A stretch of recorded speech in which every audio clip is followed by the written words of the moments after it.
It's 8 o'clock in the morning here on Friday, August 9th, 2024. I'm pretty excited. We just finished setting up a row along the eastern fence there.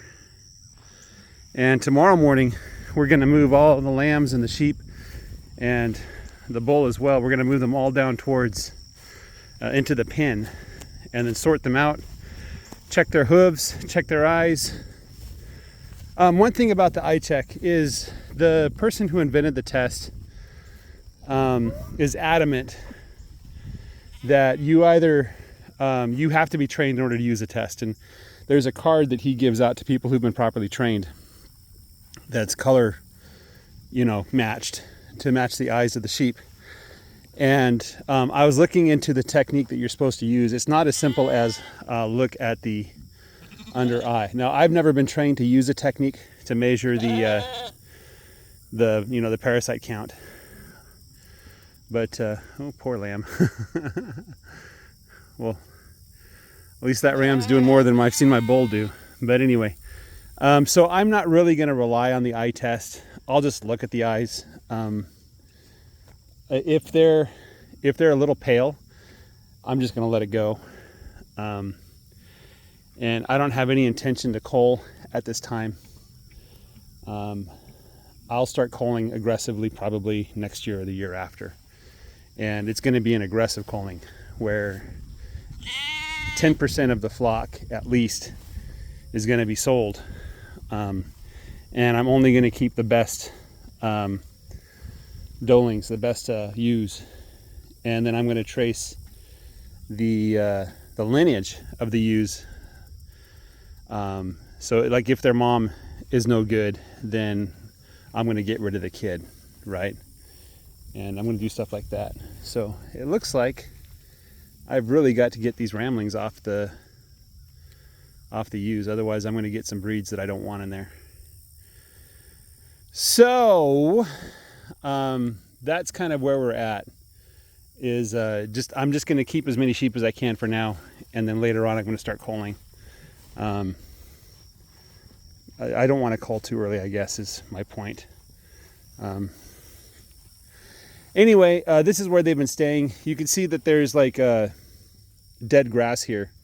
Like there's nothing growing here. And the reason why is because this gets a lot of shade even in the middle of the day. You can just look straight up and there's tree cover. And the sun's coming from the south. The south is that way. So it's not directly overhead. It's close, but it's not directly overhead. It's a little bit to the south. So the shadows cast a little bit to the north. And so it makes a nice little area for the sheep to take shelter where they can spread out. They don't have to be on top of each other. So, and as you can tell, they've been here since, I want to say Thursday early morning. So they've been here 24 hours. Did I just feel a little bit of rain? Is it raining? Or is that just my sweat? I hear the rumble of thunder. So maybe you are going to get a little rain today. That would be nice. A little rain would be nice. Anyway, so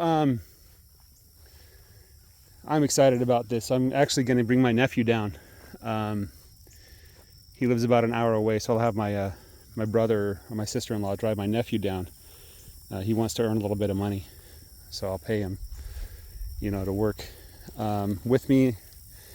And the other nephews live too far away, and I don't think they're really interested in getting their hands dirty. But this nephew, he's kind of cool. He doesn't mind getting his hands dirty.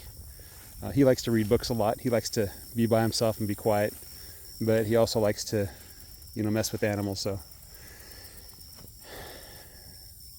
these ones that haven't shed, I don't know what to say. I think if they're a year old, like year and a half, year old, they probably won't shed very well. But when they get older, they should definitely shed. And this one still has skin problems. I want to get in there and like rub some lotion into her skin or something. I wonder if she's just sunburned or something. I don't know. But yeah, I have a feeling a lot of these ones I bought from my neighbor are not going to last very long on my farm. I was hoping that the the forage and the moves, the not staying in one spot for more than 3 days, I was hoping that would rapidly improve their health, which I think it did. Like, they're doing better than they were on feed and confined to a single pasture for a long period of time. I think they're doing a lot better. It's just they're not doing good enough. You know what I mean? So, but I do like the blackheads. I like the black-headed dorpers. I don't have any complaints about their appearance. I understand they do slightly better in the market than the white-headed ones do. And I'm just talking a couple cents per pound, if that. But you know, the white dorpers are nice too. But I might bring in just spend a lot of money and just get a nice dorper ram. You know, and have that dorper ram run with the ewes for a couple of years, and then you know, bring back a St. Croix or a Katahdin or something else. You know, but I understand the dorper rams can go for quite a bit of money, and the dorper ram that I'm looking for is not just a big ram. It's a ram that does well on this style of rotation. So I might just measure my rams, and the best one I keep it and use his genes, and just kind of keep cycling the genes back. But then again, it might be worth it to invest in just a good ram from the very beginning or early on. So we'll see. These rams are not too bad. I'm not too upset with these rams. They're big guys, but they have just thrived, and I've never had any problems with them. I think maybe I trimmed their hooves a little bit a couple times. But what is that back of his head? He has a spot. Yeah, it's definitely raining. I can hear the rainfall. Well, I guess the drought's over, if there was a drought. This one I think is more Barbados, which I've heard good things about the Barbados. They do well in this hot climate as well. So, hey there. This guy's only 3 years old. So they tend to hang out in the western part of the pasture. That's where the water is, but I think also they don't like walking through the tall grass. They prefer being in places where there's more open spaces. So look at that guy. He smells something.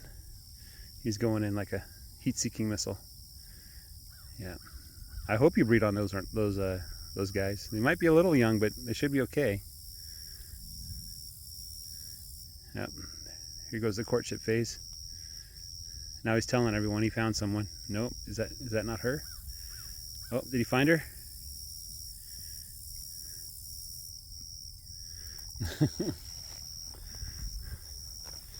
One of the things in the back of my head is the 8-month breeding cycle. I'm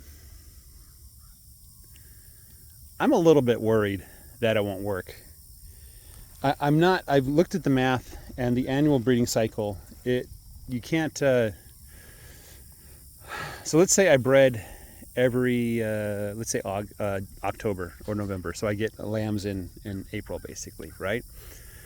So by the time the next October rolls around, they're only going to be 6 months old, right? 6 or 7 months old, and that might be too young to breed. They'll give birth at 1 year, 11 months, 1 year, year and a month, but it just might be too quick. So I don't want to do the annual breeding cycle, because I think it's better for the doelings to breed at about a year old, right? If you're on an 8-month cycle, the doeling's born 5 months into that cycle, and then 3 months later we put the rams on the ewes, right? And they're not old enough to breed at that time. And then when you put the rams on the ewes the next time, they're 11 months old, and that's about the right age to breed them at. That's a little older. The other thing I can do is just leave the rams on all the time. The thing is, I heard that if you do that, you only get one good lamb crop a year, and then they're all spread out, and it's difficult to manage. So I'm just not convinced what the best way is. I have to do it for myself to see what happens. So I'm going to take all of the ramblings off of the ewes. So all of the lambs that are rams are coming off. They're going to be separated and weaned. Okay, they should be weaned by now anyway. And in the back of my head, I'm like, well, what if the youngest lambs are too young to wean? Well, the good news is the youngest lambs are females, so I don't have to wean them. And but in the back of my head, I keep thinking that because I think it's because the calf was born like a week and a half ago, or a week ago, or something like that. And so I'm thinking the calf is a lamb, but it's not. I'm not weaning the calf anytime soon. So don't have to worry about that. All right, guys, you have a great day. Take care and bye-bye.